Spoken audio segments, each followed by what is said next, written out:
আমি তোমার খাবার নিয়ে আসতেছি, থাকো। ভাবি, এই ক্ষুধা সেই ক্ষুধা না।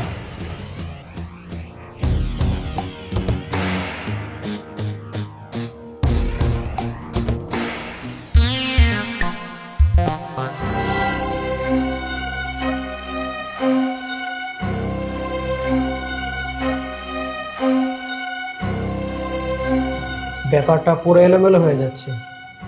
আসল বিষয়টা কি? এই নে, তুই তোর ভাইকে ফোন দে। ফোন দে, এখনই তোর ভাইকে এখানে আসতে বলবি।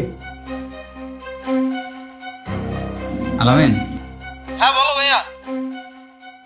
ভাই তুই একটু জরুরি বাসা চলে আয়। এখন? হ্যাঁ, কাজ আছে। আচ্ছা ঠিক আছে, আসতেছি।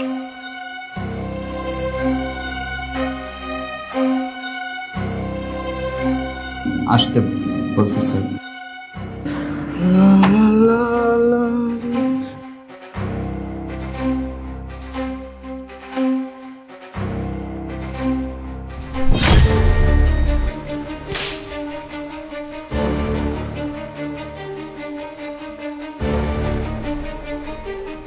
কে রে হারামজাদা, তুই এখন আসছিস? তোর অপেক্ষায় তো ছিলাম আমরা।